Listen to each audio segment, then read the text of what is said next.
How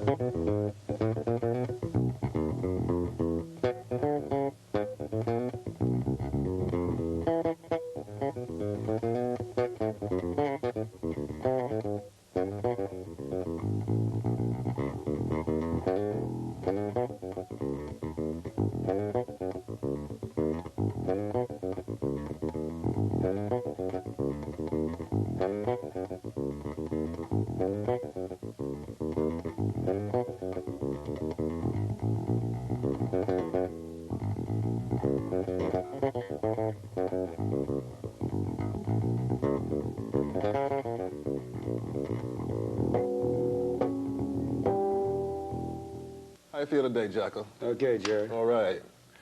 You know, a lot has been said about you, but the main thing is that people recognize the fact that you're able to play with real sincerity every style of music. Not only every style, but you can play all parts of a given piece at the same time on this one instrument, the bass. Now, because of this, a lot of people have gone crazy trying to duplicate what you do. People have become great fans of the bass and given it quite a bit of attention. How do you feel about that? Give me a gig, you know. Well, what drove you to this point? Well, I was told, you know, like at a very young age to learn. First thing was to learn the melody to every tune, which I feel is like ultra important. You know, most bass players, most musicians, you know, not just on the bass, but on their particular given instrument, will usually play just the bass part or just the piano part. I mean, the same thing goes for piano players. They should know the bass part, too, at least, you know, or whatever. Right. But the main thing is the melody, I feel, that most bass players, like, are missing. Because, like, they'll know the bass part, you know, or whatever. They'll be playing that stuff, and there could be a melody on top, which, once you know that, especially when it comes to playing changes, you know, harmonic playing, it's like, let's say like Bach, like canons, where there's like two parts. There's a bass part and there's a melody part. They're just as important because the chords come in the middle. One supports the other. Yeah, exactly. Well, in fact, one helps the other. By hearing another part, you can more or less define where your part's going to be. You can fill the holes up. Well, plus it's really great to be able to play a melody to a tune. I mean, how many guys can play, you know, on the bass, you know, let's say, most people, let's say the melody is always designated, let's say, to a horn player or the piano or the guitar. But it's nice to play it on the bass, too. Certainly. It's a beautiful instrument. Now, what about musicianship? How does this tie in terms of what you studied? Obviously, you mentioned Bach canons. What else did you study? And how does this all come together under the heading of musicianship? Work. You're just staying out there. In other words, you know, applying it. Okay, let's say so for instance, I just said learn the melodies. So what I tell all my bass students when they first start off is, hey, let's, you know, learn the melodies. Do you know the melody, let's say, to Alfie, as opposed to just the bass part? And, you know, I mean, that's, you know.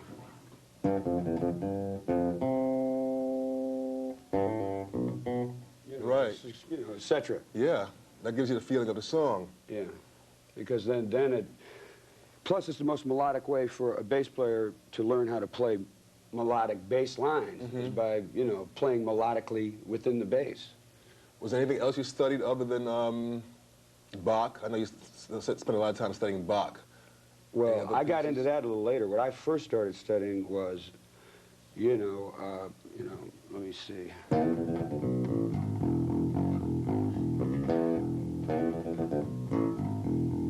Oh, yeah.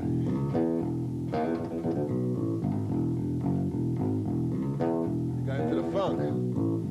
What was on the radio. Yeah. That's what I first started playing. Like, for instance, that was Funky Broadway, the bass line, you know, Wilson Pickett's Funky Broadway, so. Tommy Cogbill. Exactly, it's Tommy Cogbill. So doing that stuff is how I learned, listening mostly to radio, keeping my ears open. You know. Now, were you reading music then? I didn't start reading until I was older because I was always playing. And this is a good point because anybody that's born with a real talent to play, a natural talent to play, which, you know, I feel I have been, and most all good musicians, you know, that they are born with that talent. to be able to go out and play, they usually can play before they really study. You know what I'm saying? You go out. Yeah, get the feel of it. Yeah, you're out doing gigs and that sort of stuff. And then finally, when it came time for me to learn how to read, when I wanted to learn how to read because I couldn't, and it was really, it was really a drag because I already could play. You know what I'm saying? So for me to have to go back and learn how to read was really a pain. So obviously you learned because with your web report, the stuff that you did was extraordinarily intricate. Well, I was reading way before I got with weather report. Obviously you had to. But you got to such a high level of reading, to be able to do that at the same time. What did you use to get to that point? Well, believe it or not, it sounds corny, just hard practice. You got to put in lots of hours because, like I said, you get fed up, especially for the young players that can already play. I mean, how many guys on the street and they all say, wow, yeah. I say, how's your reading? Well, I can read a little bit. Hey, what do you mean a little bit, man? If a guy says that, you know he can't read. Right. You know what I mean? That's you got to sit down and practice read. It's hard. I mean, I used to spend hours a day just with any book I could get a hold of. Treble clef, any clef, bass clef, of course, but just any type of music I could get my hands on just to get in it. How'd you get into playing the bass? I know you played drums earlier. Can you tell us that story? Well, I was in a band called the Los Olas Brass. It was like a funk rock band, play rock roll, a lot of rhythm and blues. All the hits, Aretha, from everything like from the Tijuana Brass to the big, soul hits of the day. That's basically what we were doing. Had like 6 horns and 3 rhythm. I was playing drums, and I had broken my wrist very bad playing football. And the bass player in the band, he wanted to split. So I just went to the bass. I went from drums over to bass. That was it. I was playing the bass within a week. Wow. And the fretless bass? The fretless, I took the frets out of my bass after I was, because I was like getting into jazz a lot, and I wanted to have that upright sound, So I had an upright. The upright, I mean, it took me years and years to, get enough bread to get it. I'm from Florida, so one morning I woke up, go in the corner, and the bass is in like 100 pieces, because humidity's so bad. I mean, the upright just blew up. I said, forget it, man, I can't afford this anymore. So I went out, got a knife, and took all the, frets out of my fender. That was it. And the rest is history. Incredible. To be able to pick up an instrument and play within a week's time means you have to have some kind of learning skill, okay? And to take it to the next step, not only have a learning skill, but to develop, to execute such, flawlessly as you do. Well, the main thing is just paying attention to people on any instrument. For instance, like you look at a guitar player, you just, look at another bass player, just see what he was doing. That's how mainly I learned most everything. So it's visual. Visual as far as just technique. Let's see, because I would see, one thing my father told me once when I first started playing the bass, he came home, he saw me, and he said, just to put my fingers, space them just like at every fret. Because I was just playing. You know what I mean? I was playing like that, and with, that's how I was playing the bass, right? So then he said, so I would, because I just put my,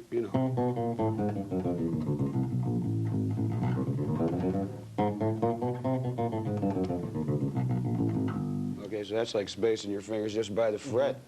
Is as big of a thing that you could do, and alternate your fingers accordingly. It's just very basic. Well, it certainly has worked. Now, as far as like getting into little details of this aspect, just left-hand spacing, okay. But what about the what other aspects of the left hand?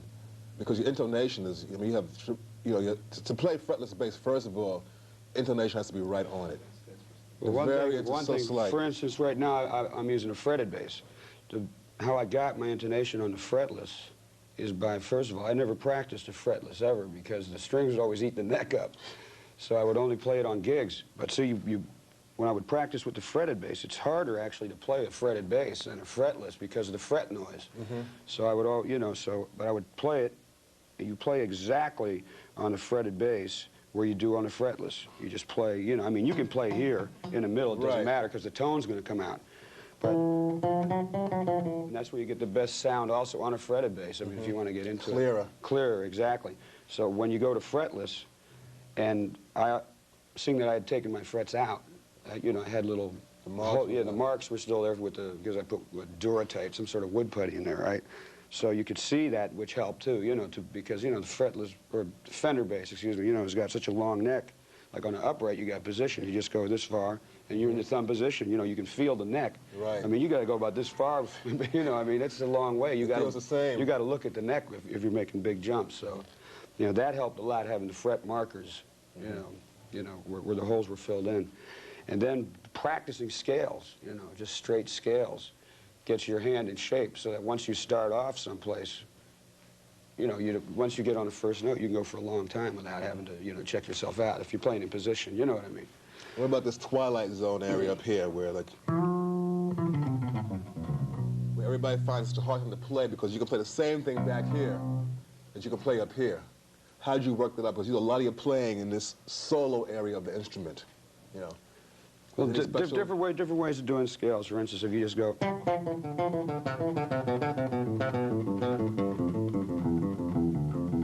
See that? I came all the way from that low C. We're in the key of C. There's a low C, there's a high G. Okay, now this is all without moving my hand once. You see what I'm saying? And it's all right there.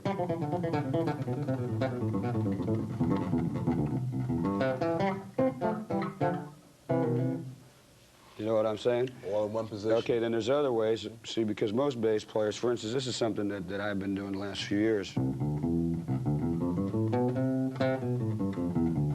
So you know, taking like, going up to the third, then you got, you know, fourth to the sixth, you know, then major seventh, then you'd be to the ninth. By that time, you'd be up to the 12th already. You know what I mean? It's like, that's very convenient as opposed to, you know, the way you usually would learn.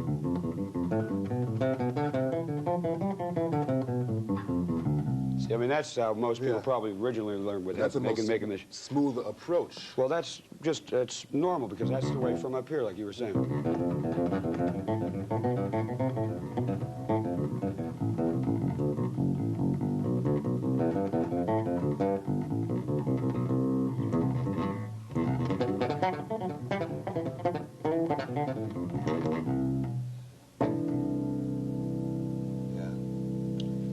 So you're playing on less strings.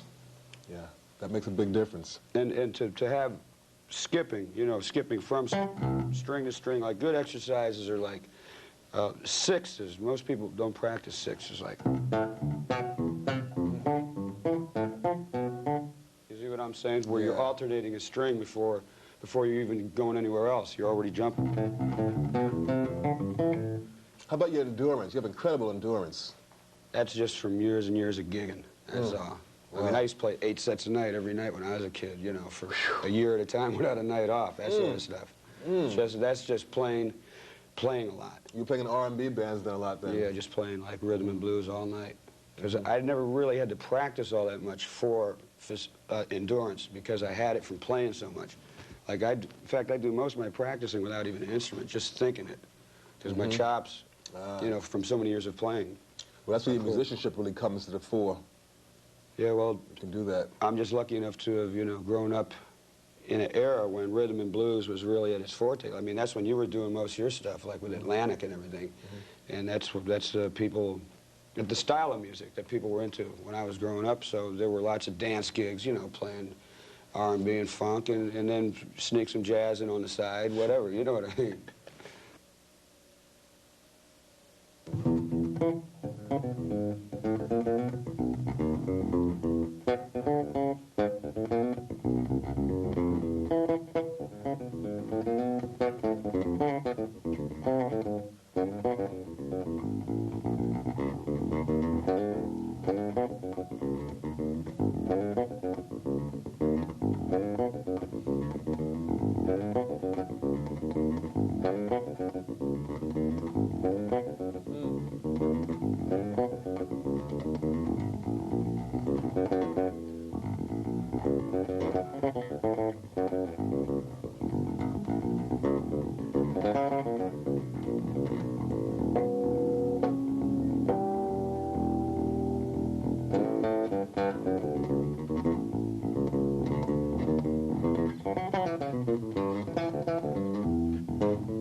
Oh, yeah.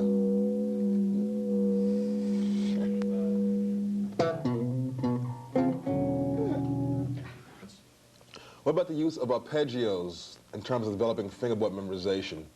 Well, that's the greatest. You know, plus it's just about the hardest thing to play, in my opinion, on the bass. Like piano, for instance, it's easy. Mm-hmm. But on a bass, guitar, that skipping, that, you know, just, that's tough. One way that I teach cats is just a 2-octave up the board, like this. Okay? Yes. I mean, this way your hand is moving every note. Mm-hmm. Okay, As every opposed note to is playing it in position. Yeah, as opposed to just as opposed to just going, let's say. In that position. Yeah, as opposed to go. Yeah, you know, because you go. As opposed to doing like an easy skip, like. As opposed to doing that, or I go. You get up much faster. You can get there real fast. It's smoother, Mm-hmm. but it's tough, and it teaches you where the notes are on the fingerboard. You got to be thinking every note where. Okay, and then what you do is you run that stuff. I don't even know if I can do it anymore. Wait a minute.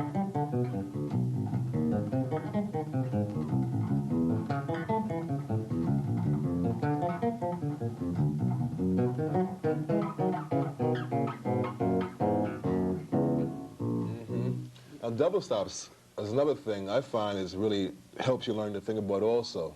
Well, because you have to think 2 notes at a time all the time. Multi-stops. Yeah.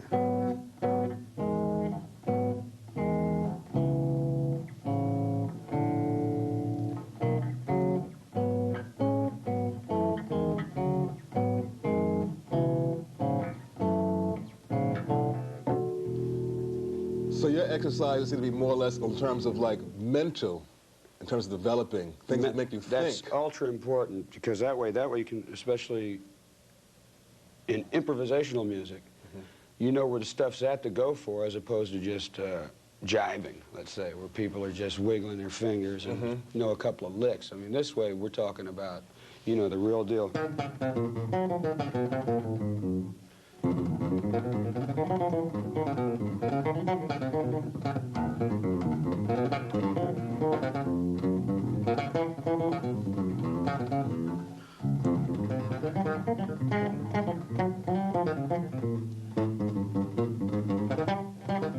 Yeah. Yeah.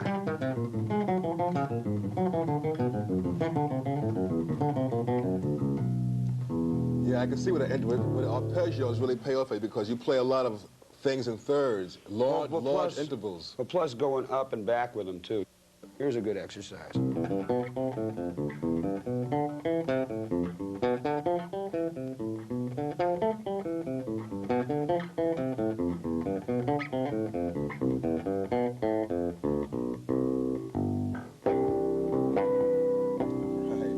You know, so what I'm saying is, now all I did was go up in a major, you know, let's say a 7th, well, what would you just call it, a chord? It's a Spelling out the major chord. a major 7th arpeggio, so it'd just be, let's say, because I'm doing everything in C now. So it would be C major, D minor 7, E minor 7, Come down to F. F, you know, and then you go up on a G7, right? Then you come down on the A minor, up on what actually would be like, what do you call it, the dominant 7th chord, a G7 without the G in it. See, you're using a diatonic use of the scale, playing the chords, but you're using it in a very musical way instead of going up, you know. Oh yeah, changing it, you see. not making it a practice, make it actually, you know, make like, it musical. Exactly, that's very important. And it reflects in your playing also. Well, Does it I sound- always does it sound try you're to, I practicing when always you're try to be playing? musical, yeah. But, well, you know, sometimes it does. I hope not all the time, you know. But, I mean, there's things to practice, you know.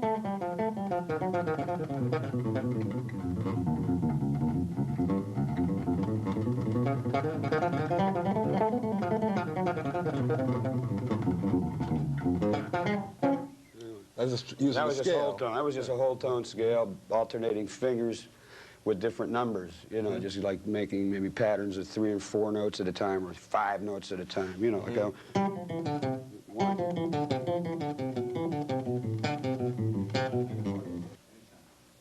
I noticed that while you're playing, you vary your left hand position and technique. Can you explain a little bit of that? Well, lots of times it's got to do with just a tone I'm going for. Sometimes I'll like bend strings, which you got, you know, like a guitarist, and sometimes you know, depending on, especially on the fretlets, let's say, sometimes I got different ways of just getting different tones out of my vibrato, you know, and when it's, and most of all, it's just whatever's comfortable. Tell you the truth, you know, you know, because sometimes you'll be playing, you know, you change your hands to get, that would actually have something to do with the, what'd you say, my endurance even. You know what I mean? Like sometimes you just change your hands to get it different, so, you know, like so your left shoulder ain't breaking Right. halfway through. Change the muscles yeah, up. Yeah, exactly. So that's got a lot to do with it, just part of the endurance.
Yeah. Left hand.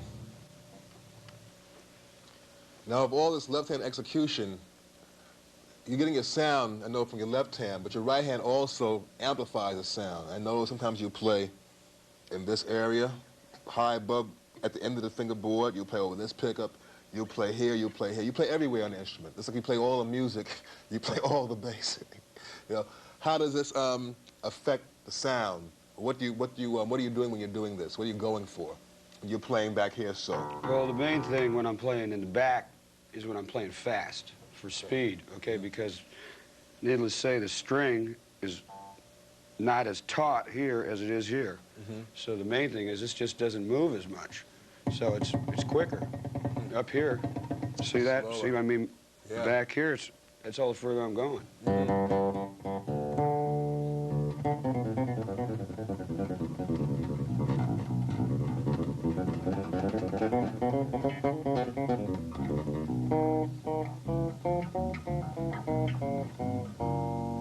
Use your thumb too, you know, for double stops a lot. I use my thumb.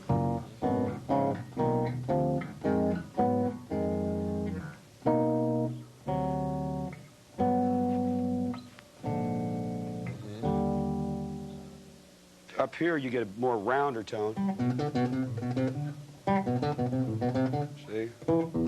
There's a harder. And when you're playing, what about picking technique? First of all, let's start at the beginning of picking. So, Okay. which is the hardest thing. It's just, Alternating just fingers. alternating your fingers. That's the toughest thing with the right hand to begin with. You know, so.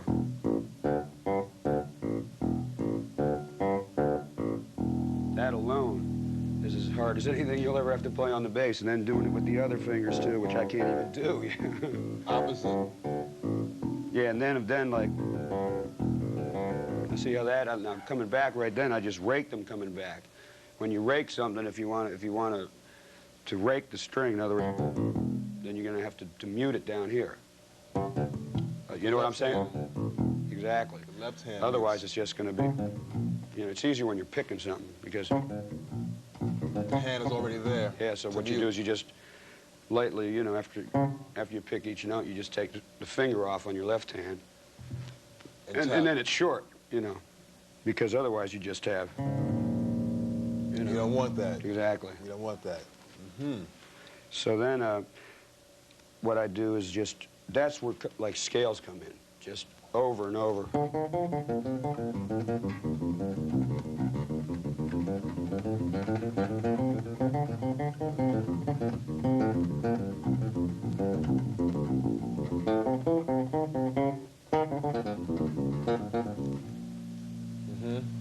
Now, you're incredibly clean.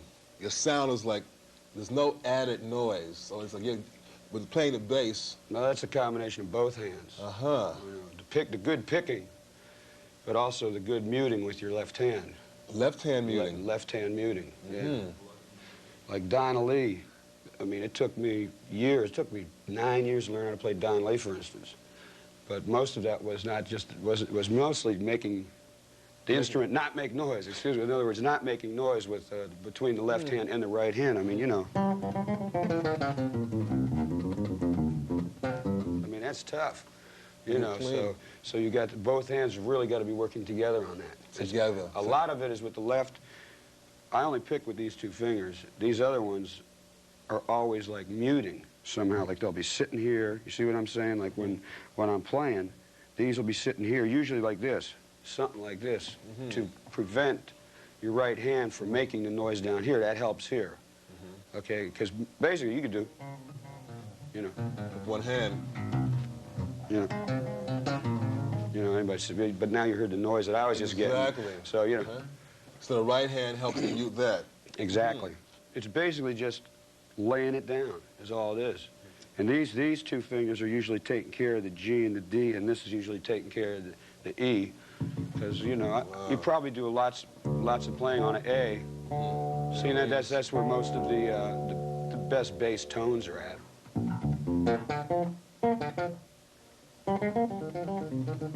Right.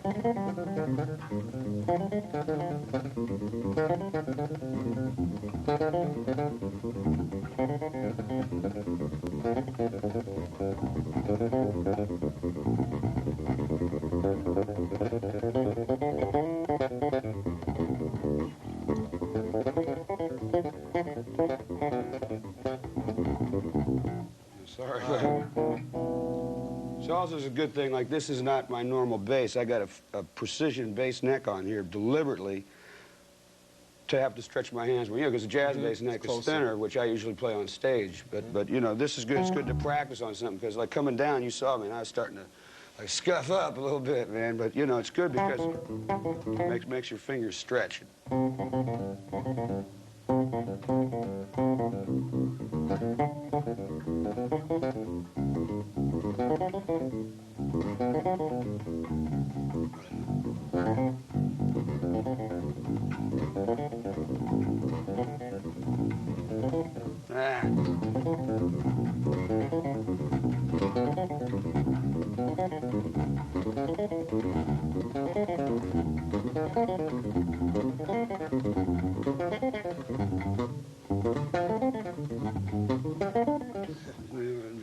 Anyway, Playing that pattern. Now you're playing a 6-note pattern there. all I'm doing, I was just playing, I think I started on a G.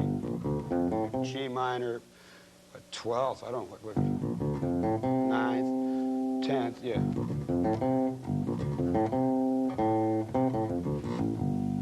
I mean, that's about as much as you can do to really stretch your hand. And then the other thing I was just coming down with, then I was going up, the next note's going up major. With a flat 5 then. Right. Then go back to the minor again. Just something to think. You just play a minor, major, minor, major. Well, they're not scales. Those are arpeggios, but it's just something like to think about the neck, where all the notes are, getting back to what we talked about earlier, knowing where all the notes are on the neck. You know, like my father said to me once, he said, Jaco, look, I'm going to come back in a year. He was on the road, he says, and I want you to know where every note is on the neck. You know, if I say I want a C sharp on your G string, a high one, you better know where it is, you know. And when he came back the next year, I knew it. You know, because I know cats that can really play, and they don't even know where the notes are still. Yeah, that's true. You know. So your father's a musician also? Yeah, he's a drummer and a singer. All right. Terrific.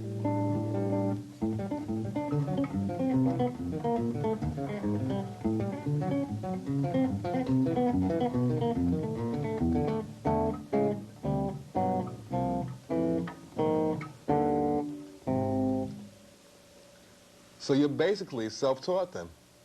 Formally self-taught. Formally self-taught. Thank you.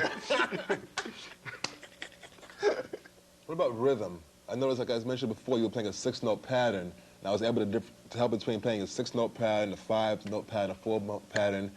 Do you feel this is part of your fast development, having a good feeling and knowledge of rhythm? Well, rhythm is the whole deal, you know. Thank you. So, you know, like I always say, women in rhythm section first, you know. So, you know, just play with the drummer. That's the thing, you know. I feel that the bass player, not being prejudiced or nothing, I feel that we have the most important role in a band because we have the harmony and the rhythm, you know. And sometimes the melody. And the melody, too, but mainly the harmony and the rhythm we got, because whatever note we play on the bottom is going to change any chord up, you know. And rhythmically, we're pushing, you know, or laying back, whatever. So you say play with the drummer. That's what I really look forward to doing. That's what I have the best time doing. How did you arrive at your distinctive sound? I would say probably just the years of playing, like being on gigs mainly. And lots of things that have to do with the sound, as opposed to not just the sound, is your choice of notes. There are, you know, different choice of notes, let's say, that I use often. And then people know, like, I wrote this tune on Barbary Coast, and I start off, wait, it goes, edit, it goes. Okay, so lots of times when I'm playing, I'll be going like, you know, I'll just go. I mean, people might know that's me just because of the choice of notes as opposed to just the sound. You know, there's certain figures that everybody plays. And the rhythm also in that, because that's a rhythmic figure there also. So choice of notes has a lot to do with it, too, because the choice of notes makes you pick different, makes you go for other things, you know. What about harmonics? That's something that you pioneered. I mean, instruments have had harmonics on them forever, but you have like almost as if you went into a mine and, you know, we've gotten gold out of something that wasn't there before. Well, when I was first playing in bands, a friend of mine, I saw him just tuning his guitar with harmonics, which everybody does, and so that's how I learned how to tune my bass. You know, it's real tough to figure out, right? So I was just doing this. Sounded like music to me, so I just kept exploring it. That's all there was to it. You know, I said, wow, that's the chord on Alfred Hitchcock, which it is when the cellos are in fourths, you know. So I said, solid, man. It must mean something.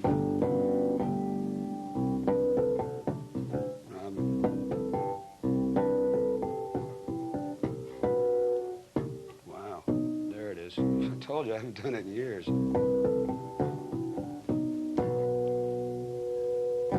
Does it make a difference which instrument you play? I mean, if you would play on this instrument, would it be the same thing? I can play it on any instrument. That's no problem. As a matter of fact, it's funny. Most people say, wow, it's because he plays a fretless, he gets such great harmonics. There's nothing to do with it. As a matter of fact, it's easier with a fretted bass because you can play more false harmonics in tune without thinking.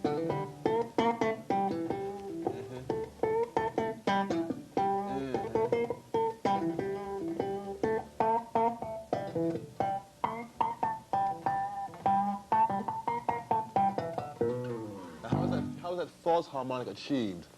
I do it with my thumb. It's the same thing as open string, see? In other words,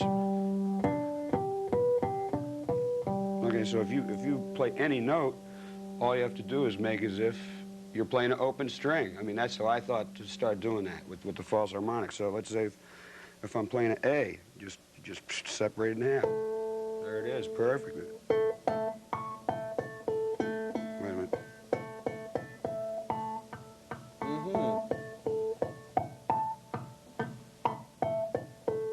It's the same overtone series, just like a trumpet or anything. Those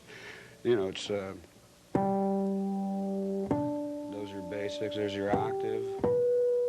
And then it just keeps going up. It's got the seventh in it. It's a basic overtone series. It's no mystery. It's just, I pick it with, like guitarists, for instance, they go like this, something. I put my thumb here and pick behind it. Pick behind the thumb? Yeah, I put the thumb up here. And then guitarists do it like this somehow. I don't know how they do it. I just go like this. You're getting the same note out. So it's the same difference if I went, right? Let me see, I gotta get right in half.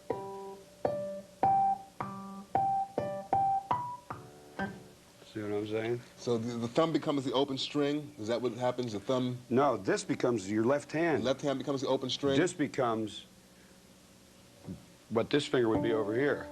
Your thumb is doing... The thumb takes the place of the left hand fingering. Yeah, and then you just happen to be picking right behind it, like... So then... So, like, you change the note. Well, what I used to do is...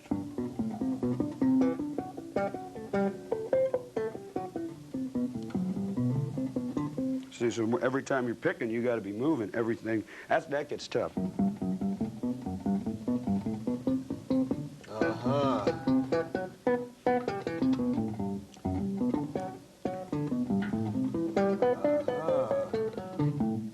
See what I'm saying? You have to make sure that you're picking. That's the hardest thing. You got to be moving. I mean, that much, left hand. In Portrait of Tracy on your first solo album, you used harmonics exclusively. Could you play a little bit of that for us? Okay. I haven't played this in years. I don't really remember it, but... No excuses. Hey, wait a minute. This ain't an excuse. It's a fact.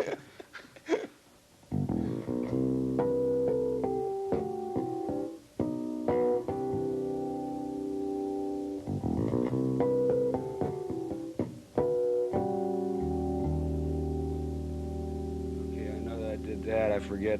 There's a little segment in the middle, but it's easy. Like, let me see how I go. I know.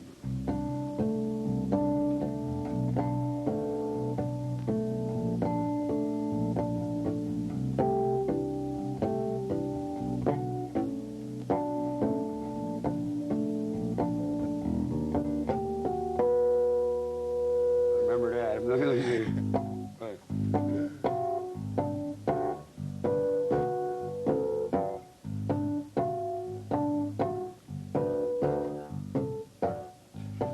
Out of shape, man.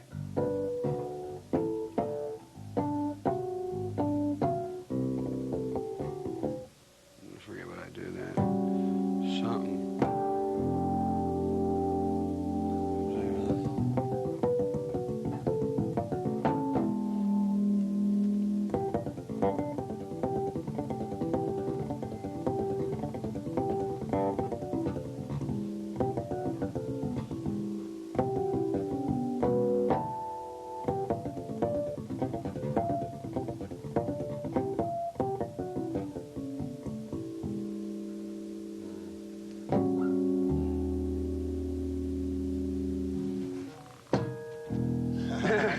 remember the end.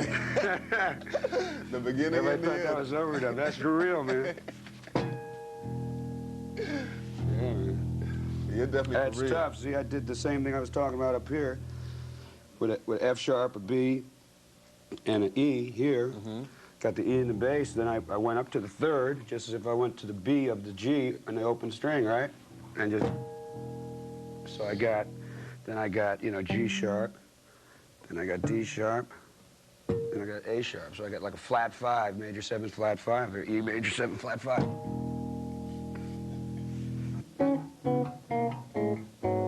Now would you say?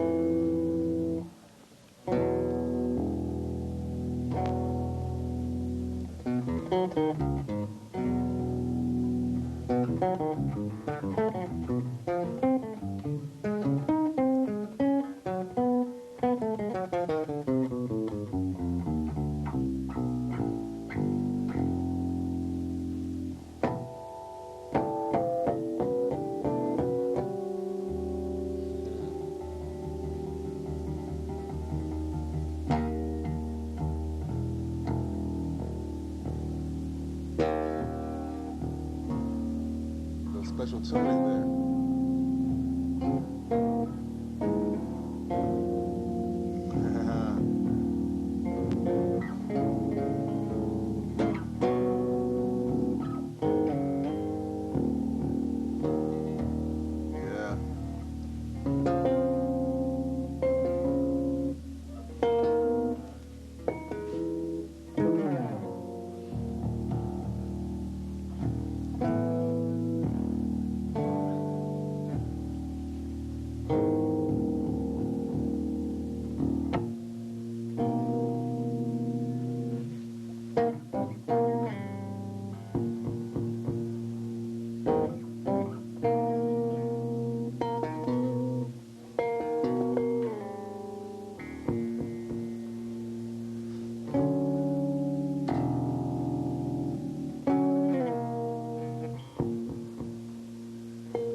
Yeah.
We were talking the other day about listening to the radio and you learning everything that was on the radio. Out of all the music you listen to, which music you would influence more by, and what particular players, if any, that you might have come across? Mostly popular music. Elvis Presley, Beatles, James Brown, Sinatra, whatever. At that period, that's when I was coming up. Like, let's say the 60s. Whatever was like hip then, that's what I was checking out. Mostly from the radio, whatever you see on TV. That sort of stuff. And I really wasn't influenced that much by bass players. To tell you the truth, I didn't even know who the bass players were most of the time. That's true. I wouldn't tell you. You just knew who the singer was, you know. So mostly like off 45s. So, but like players like yourself, for instance, you were on a lot of those Atlantic dates, out of Muscle Shoals, etc., New York. A lot of Aretha dates. That stuff knocked me out. So you're a big influence. I know Bernard Odom was. He played with James's band. Bootsy used to play with James's band. And Cool. I like Cool. He was great. Jameson? Jameson, of course. Duck Dunn. Those were like, my big influences. Then with the upright, into the jazz thing, like Paul Chambers, of course, and Gary Peacock, I liked a lot. And, what about Mingus? Mingus was great. I didn't hear that much of his bass playing. I mostly heard his orchestral stuff. You know what I'm saying? Yeah. I always loved I loved his bass playing, but I always loved his music even more. Yeah, his writing was something else. Yeah, I feel you're at that level also where like his writing is like even going beyond, no matter how great a bass player you are, your music just goes even beyond that. Yeah, Mingus was great. I really liked him a lot. And all the cats that were on all the records, Paul McCartney, I love his bass playing. You know, all the cats, whatever was out there. Doing it. There was some good stuff. The Marketplace. Lots of records too, Harvey Brooks, with the Electric Flag, and Billy Rich with Buddy Miles, that whole period of stuff. It's fantastic. Great. Can you give me one example of any particular style, something that stuck with you out of all those people you mentioned?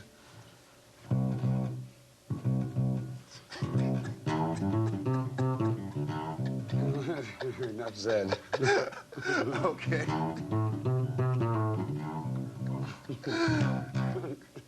Thanks, Jerry. Enough Okay. said. That was Jerry's bass part with B.B. King. What tune was that on? Could have been one about 4 or 5. That was a Live and Well album. Yeah, on Live and Well. One of those live, one of those pieces.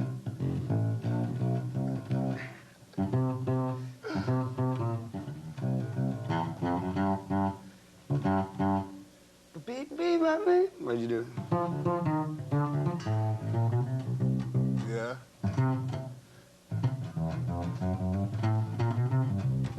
Okay. It was about something like that. Plays it better than I do. Any advice to musicians, young and old, new, beginners? Just keep your minds open, you know, keep a open head about music. I grew up in Florida where there was no real musical prejudice. There was all sorts of music. Everybody was playing everything from Cuban music to symphonic music, everything. Whatever you wanted to hear, you could hear it. You know, like in New York. I know when I first came to New York, it's like everybody just wanted to play jazz. They didn't know about rock and roll. They didn't know about funk. Yeah. They didn't know about nothing. All they wanted to do was yeah. jazz. Now New York is cool. They're playing everything. Everything. But I grew up in Florida, and everything was hip. So I was fortunate enough to be exposed and be able to play with all different types of musicians. And, you know, I played in a country band for a year. I had a ball. You know, I love country and western, too. If it's good, I dig it. Whatever it is, just to keep an open mind about everything. Yeah. That's about my only advice. And keep listening. Beautiful. Keep your ears open. All right. I need to hear it. You can't get enough of that. I'm telling you.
I know you played with some of the great musicians, especially bassists. How do you distinguish between Jaco's style and, let's say, the normal bass player? Right, right. Well, when Jaco is normal, you know, his style is different, you know. It's very, what you might call, unnormal. You know, he's very different. You know, when he tries to solo, he comes up with new ideas as much as possible. He's been playing for quite some time, but he strives for new ideas all the time. So consequently, playing with him is always a surprise. It's a surprise, you know. That's part of what makes it beautiful to be on stage as a jazz musician, as a musician who improvises, is that there are surprises.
Now,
what do you think of when recording as opposed to performing?